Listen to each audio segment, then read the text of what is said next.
Hello, my name is Dr. Richard Opper, and I welcome you to this program. I hope that this moment finds you happy and healthy and peaceful. I am going to instruct and discuss meditation with you, give you an idea of what it is, how it might possibly help you, and give you some ideas of how you can actually do this at home by yourself. Let me tell you a little bit about me first. I was a practicing chiropractor for 51 years in this region, primarily in Munson and Palmer. And over those 51 years, I've treated approximately 20,000 different people. And one of the really interesting things about not only helping people with pain and other conditions, but because we are a tight-knit community, a small community, I really got to know a lot of those patients that I saw over all those years. And I met their spouses and their children, and now their grandchildren and their great-grandchildren. So in getting to know a lot of those people, I became acquainted with not only their diagnosis, their complaints, and the reasons that they came to see me initially, but I came to understand in many cases their own personal, emotional, intellectual, and spiritual histories. And also, without trying, I often learned about their family situations, problems, but also their happy times as well as their sad times. As part of my training early on, I had a year's work of training in hypnosis and meditation, and that was classroom work and clinical work. And I had many occasions to use it in my practice. Early on, I used the hypnotic and meditative techniques for a lot of people who were suffering from anxiety, some from depression. It's interesting, and you probably understand this, and that is that people who suffer from chronic pain often become depressed and experience anxiety. And also, people who experience anxiety for various reasons, or depression for various reasons, often suffer from physical pain as well. It speaks to the fact that we are not unidimensional, in that we're not just physical, we are not just mental, and we are not just spiritual. We are all three combined. And so if we are kind of off, if you want to use that term, in one of those aspects of our lives, we can be off in all of them. And what I learned, not only from my experiences in practice, but from my schooling, was that sometimes you had to treat other aspects of your patients other than just for the pain. And so under different conditions and different problems that people experience when they saw me in the office, I was able to suggest meditation, offer hypnosis at times, and just give them some basic family advice.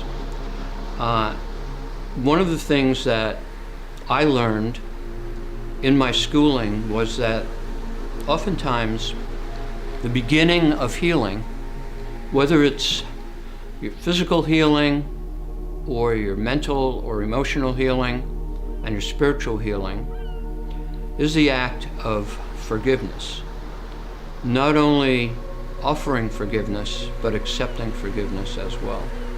I was at a seminar in San Francisco many years ago, and it was a seminar on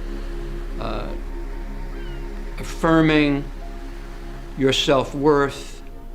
It was a seminar to encourage excellence, not only in professional life, but in personal life as well. And that was the first thing the lecturer said to us. He said, if you want to be successful in life, in all aspects of your life, the first thing you should try to do is forgive your parents. So I spent the first evening after hearing that trying to discover why I needed to forgive my parents. There wasn't much that I found, quite honestly. I had a very good upbringing, a loving family.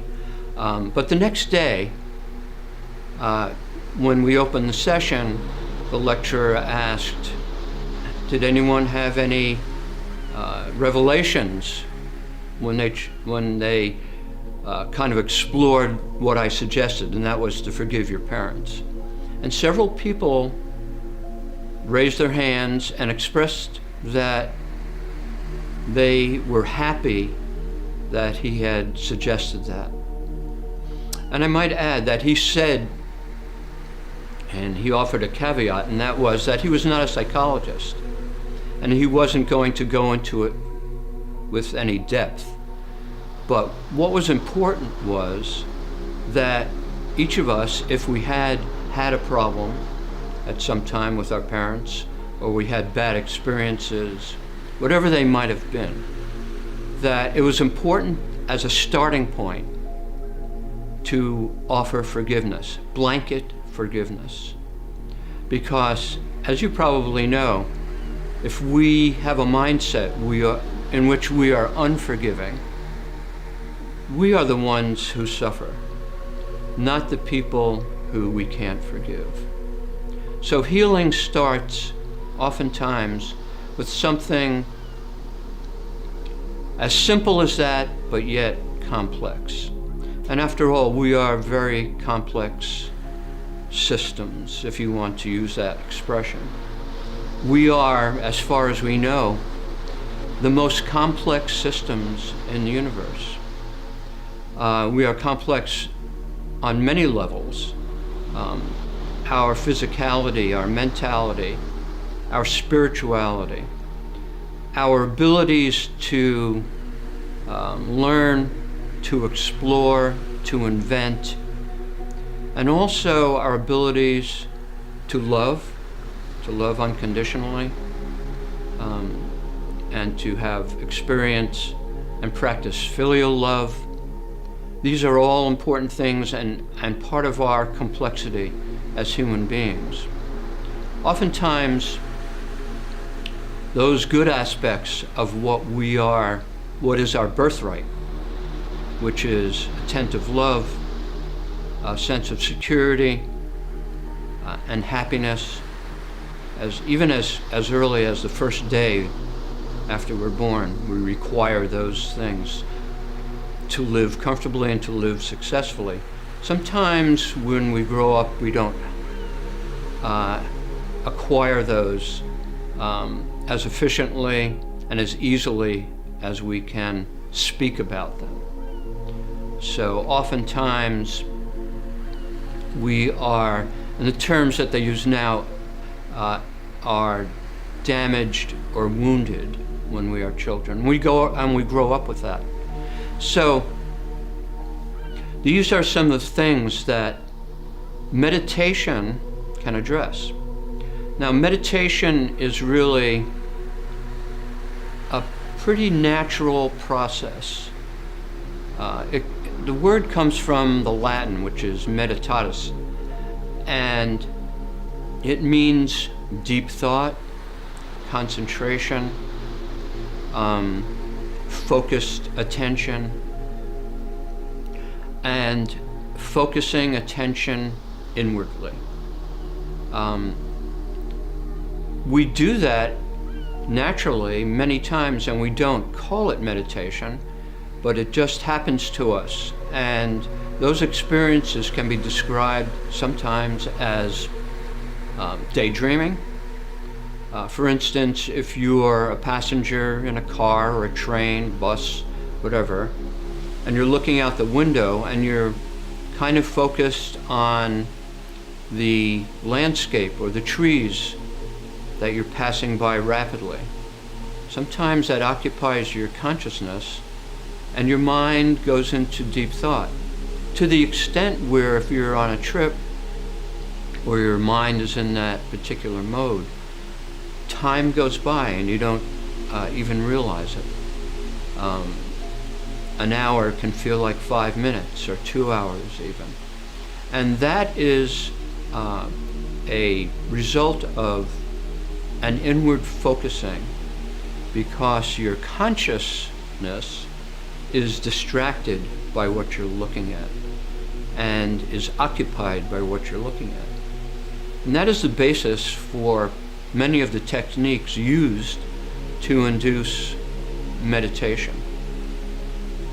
So meditation is a state of mind. It's actually a deeper level of brain function. So in other words, at this moment, you're listening to me, and I am speaking. We are in our, what we call, or may call, a daytime brain. These brain levels are actually measured by scientists now. Neurophysiologists, behavioral specialists, psychologists are doing a lot of work on brain function. They use equipment and devices such as EEGs, electroencephalograms, which actually produce and demonstrate different brain waves. They use MRIs, magnetic resonance imaging, after they introduce a dye into your bloodstream, and they can measure and visualize which parts of your brains are active based upon how you're feeling in that moment or what you're doing in that moment. And our brain is really compartmentalized. I won't go into it in depth, but there is the primitive brain, in which you resides your primitive survival instincts. There is anger, the fight or flight mechanism, which you might be familiar with. And then there is the cortex, or the outer sections of your brain, in which you think and reason, memory areas. And then there's a part of the brain which is the autonomic or automatic part of your brain, which actually runs your body, the automatic systems of your body that you don't have any control of. Interestingly enough, some of the inductive measures and means that we use to invoke and encourage the meditative state have to do with using our cognitive brain, or our reasoning and thinking brain, to influence our unconscious brain.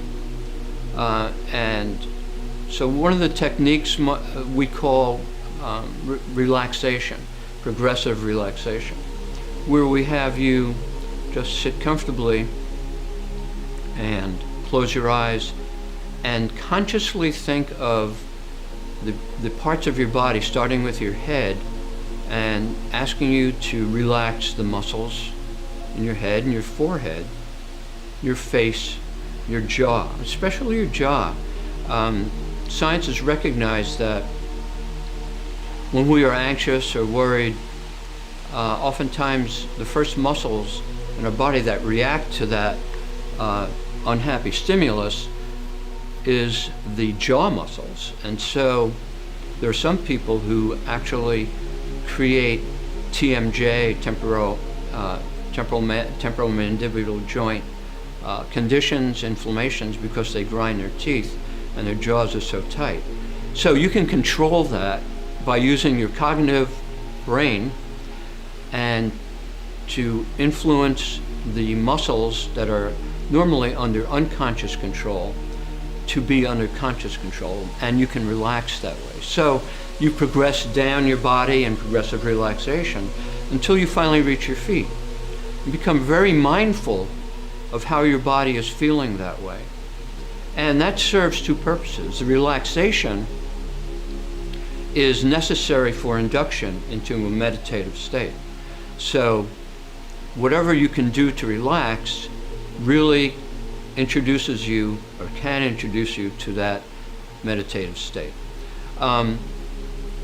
So by the time you do get down to your feet and relax, you are almost into what we call your subconscious mind. In meditation, you actually enter the subconscious. So the relaxation that you have helped to establish in your body by using the progressive relaxation mechanism actually quiets your conscious mind. It doesn't make it disappear, but it quiets it and allows you to go into your subconscious. And it is in your subconscious mind where meditation actually takes place.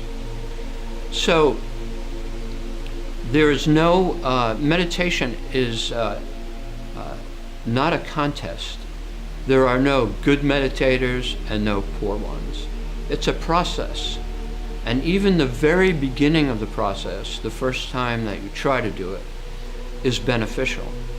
Because any time that you divert the thoughts and energy from your consciousness during the daytime to your subconscious mind, you're giving your consciousness a rest. And so you can perhaps compare it to taking a nap, a brief nap, or sometimes they call it a power nap. And even if it's 5 or 10 minutes, you can come out of that power nap and feel refreshed because you've actually relaxed and rested your brain. Now we do this as a natural course when we go to sleep. And what scientists have, what scientists have discovered through these tests, the EEGs and MRIs, is that when we begin to fall asleep, we go into these lower levels called the subconscious. And they identify each level with specific brain waves. And so the brain wave that you experience when you meditate or you're in a deep state of hypnosis is the same and mimics the brain wave in levels in the first two levels of your subconscious. I will tell you what they're called. They're called the alpha waves and the theta waves, which are the first two levels in your subconscious mind. And those are levels which we all reach at night when we fall asleep. The deepest level is called the delta wavelength and the delta sleep level. That is your deepest sleep. And of course, you probably have heard that is where actual healing takes place. So for instance, if you've been unwell, oftentimes, no matter what it is, if you get a good night's sleep, in the morning you feel better. Because not only has your mind relaxed, but just the fact that your consciousness has relaxed and slowed way down kind of gives your body a chance to recoup. Because, as I mentioned, everything is interconnected. The mental, the emotional, the spiritual, and the physical are all connected. And our mental state affects everything else. And everything else affects our mental state. So, in the science, also, in these various levels, in these subconscious levels, they quantify the brain waves. And so they know that there are so many oscillations in your brain wave when you're conscious, in your conscious mind, and they have quantified the levels in the subconscious mind as well. And so the speed and the oscillation of those brainwaves slows way down to where when you're in your delta level, delta sleep, the healing sleep, the brainwave is between 0 and 4 oscillations per second, as compared to what may be actually thousands when you're in your waking brain, your conscious brain, which is called the beta brainwave. And that beta brainwave can be anywhere from 14 to 20 oscillations a second, up to thousands, depending upon what's going on at that moment, what the stimuli are, what problems you're dealing with, whether at work, whether with your family, what the family situation is. So meditation is now being used scientifically in the fields of chiropractic, medicine, psychology, psychiatry, because they have discovered what has been anecdotal for a couple of hundred years, and that is that when you can kind of harness the quieter stages or the subconscious levels of your brain to calm down and to change somewhat your thinking brain, that there are definite, measurable health benefits. One of those benefits, which is very pertinent for this time in our lives, and I'm speaking of this time and space when we have all experienced the difficulties of the pandemic. Many, many people now have experienced anxiety who never really had serious anxiety before. Loneliness, fear, anxiety essentially is fear. Depression has come about because of the isolation and just thinking about almost constantly, if we've been watching the news, about how the pandemic has been spreading, how many people unfortunately are dying, and what's going on in the world. Not to speak of just the news in general and how disturbing that can be. So yes, anxiety levels have risen in the past year and a half or so to a real peak amongst our population, not only here in the States, but all over the world. People generally have just been living in fear of what's been going on. Not to speak of the poor folks who live in countries where there's constant warfare, famine, and migration. But back to meditation.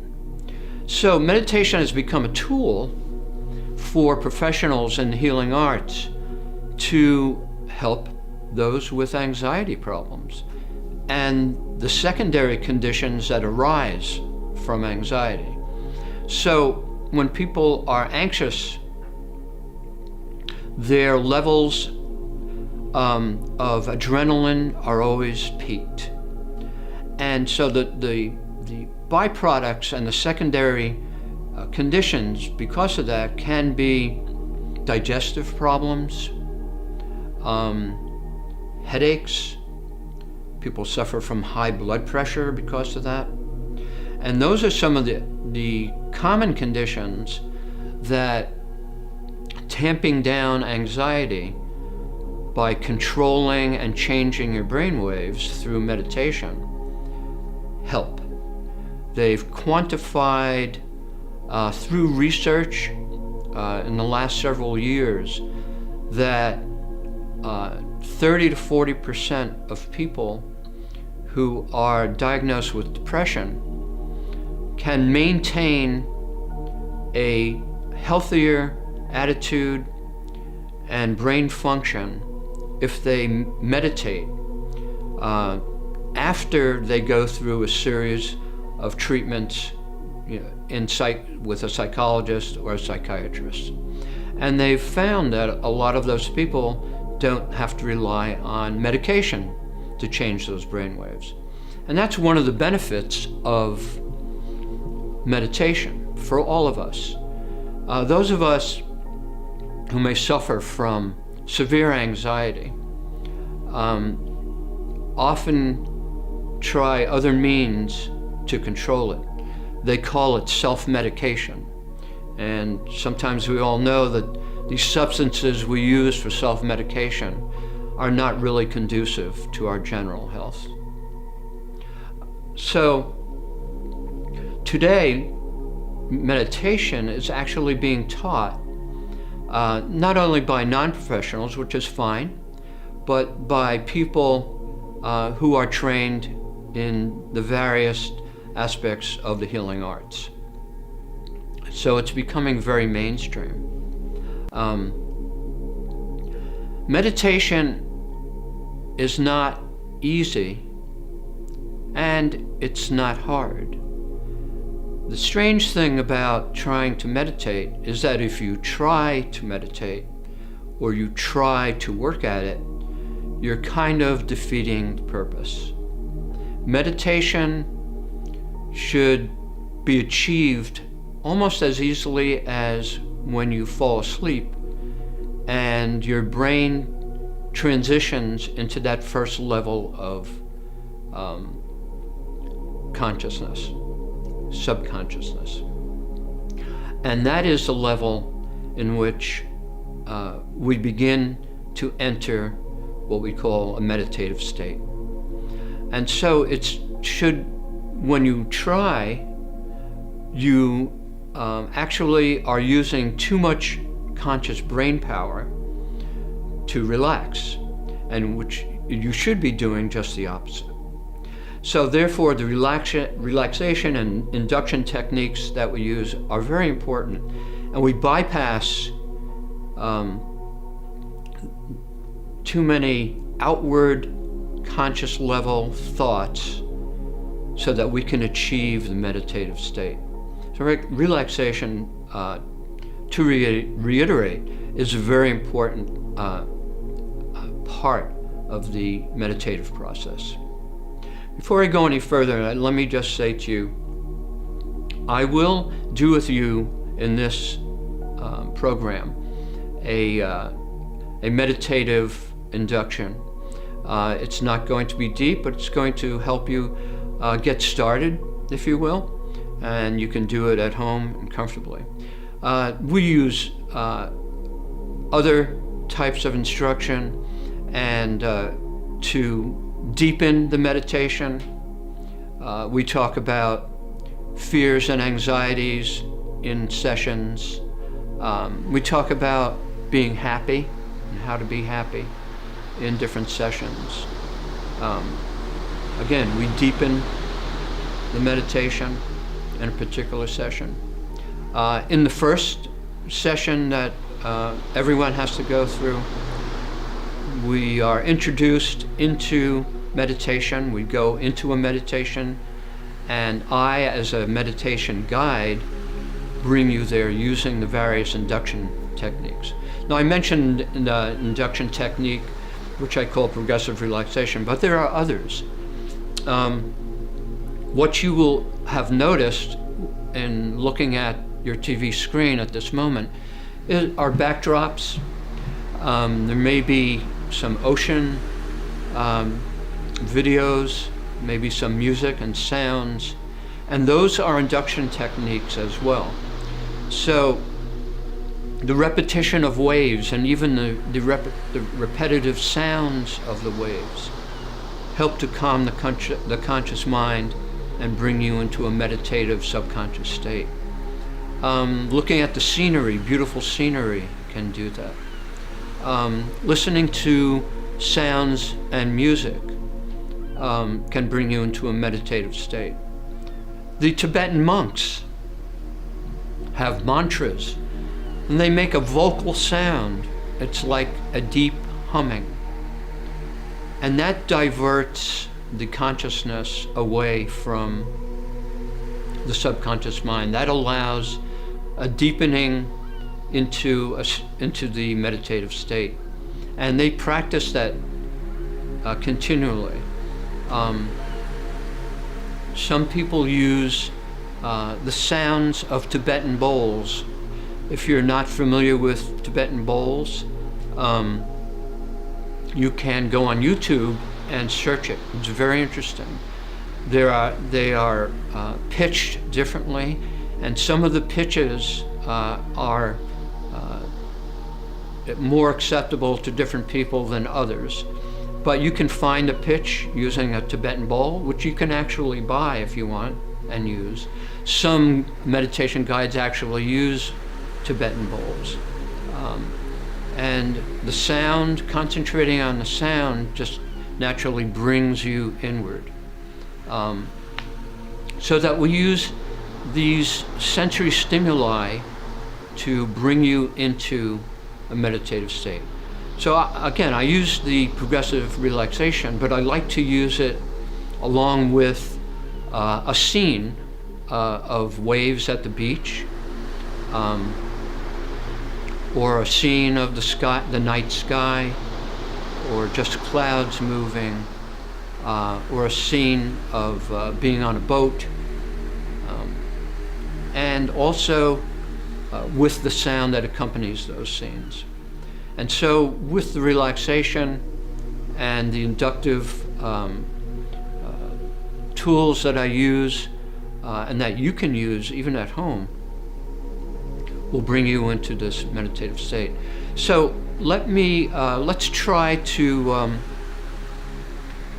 guide you at this point so that you can perhaps experience what it feels like to go into this state. So what I'd ask you to do is to try to relax yourselves, sit comfortably.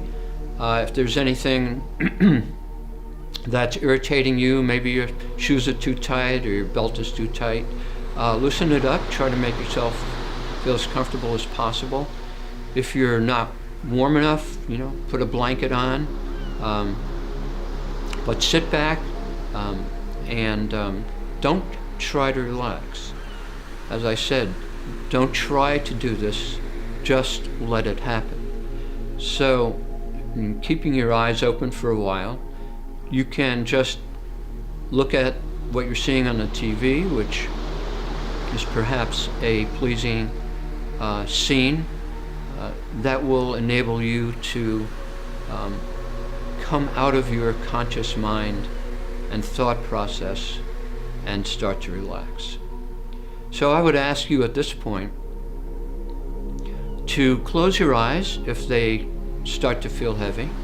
Leave them open if you wish. They will become tired eyes or heavy eyelids, and so just naturally close them. We're going to bring you to a place that is completely safe, completely comfortable, and most likely very happy. It's going to be it's going to be a restful place for you. And when you come out of it, you're going to feel alert, you're going to feel very comfortable, and you'll notice a change in how you progress through the rest of your day and the way you're thinking. There'll be a calmness in you that perhaps you didn't have before. So let's start with relaxing the muscles in your head and your forehead. Just let them relax, and your jaw especially. Just let your mouth kind of open slightly. You can move your jaw around a little bit if you want, and you'll feel the relaxation coming over you as soon as you do that. And so we're using your consciousness right now to interact with your unconscious functions, which is your muscle tension. So you want to extend now that relaxation from your jaw down into the back of your neck. And as you know, most of the tension that you experience is in the muscles of the back of your neck and the top of your shoulders. So as you're relaxing, I would ask you to please keep your heads erect. Don't let your heads drop or turn. Just keep them upright. And let the muscles of the back of your neck relax. You can move it gently until you feel that relaxation. Keep your jaw relaxed, your forehead. You can close your eyes if you wish. Extend the relaxation now into your shoulders. You can just kind of move your shoulders a little bit, and you feel it relaxing. And let that relaxation extend downward into your arms and into your hands. Let your hands rest in your lap with your palms up, and rest one hand lightly on top of another. You'll find that in thinking and being there at that level with your hands, that you may even feel them tingling a little bit. Feel your body pressing into the chair that you're sitting in. Feel your back up against the chair. Feel the bottom of your legs pressing into the chair. Extend the relaxation into your upper legs and now down into your lower legs. Feel your feet on the floor. If you want to, take your shoes and socks off. Feel the floor beneath your feet. Move your toes a little bit so that they can feel the floor. And you'll also experience some tingling in your feet. Just let your whole body relax. Take a deep breath and let it out slowly. Feel your diaphragm and your stomach as you breathe. Try it once more. Take a deep breath and let it out very slowly. Feel how your stomach is totally relaxed and moves when you exhale. And now just regulate your breathing. Let it occur naturally and slowly. As you breathe and as you relax, now you are going into a state of deep relaxation, a meditative state.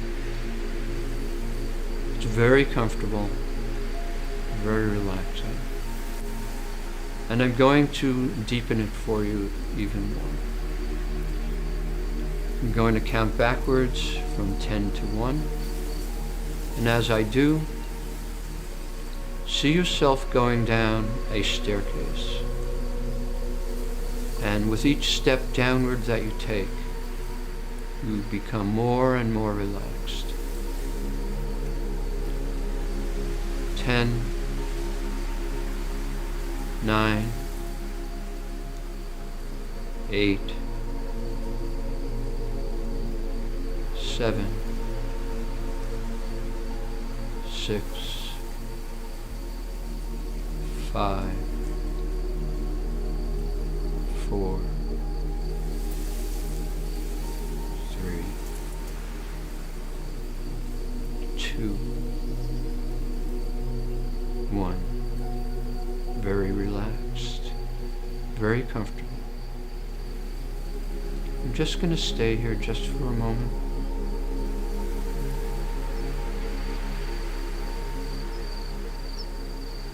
Enjoy it. Pay no attention to any thoughts that come into your mind. Don't even try to be where you are. Just let it be there. Let it happen. Totally relaxed. Paying attention to my voice and enjoying your relaxation and the comfort of your relaxation. Very good. Now, when you do this on your own,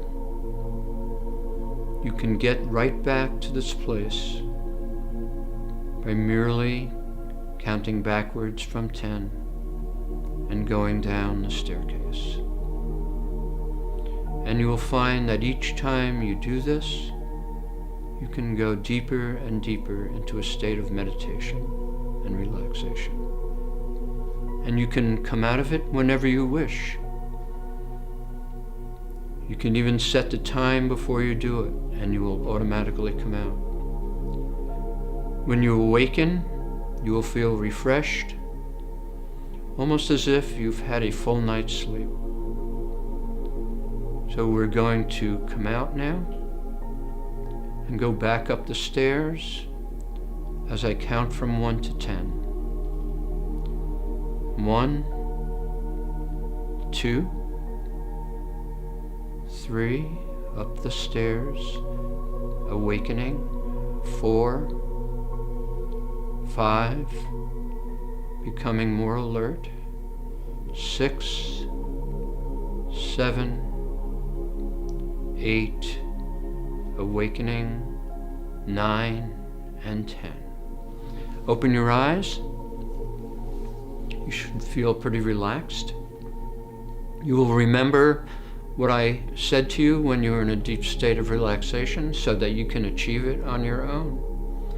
So what I just did was guide you into a state of meditation. And as I said, it's not a contest. Even if you went into it lightly, that's fine. That's good. Don't expect anything. Expectation when you meditate keeps you from reaching deep levels. So don't try, don't work at it. Just be there and just do it. Let me wish you all peace and light and happiness. Those are your birthright. That is how all of us need and should feel.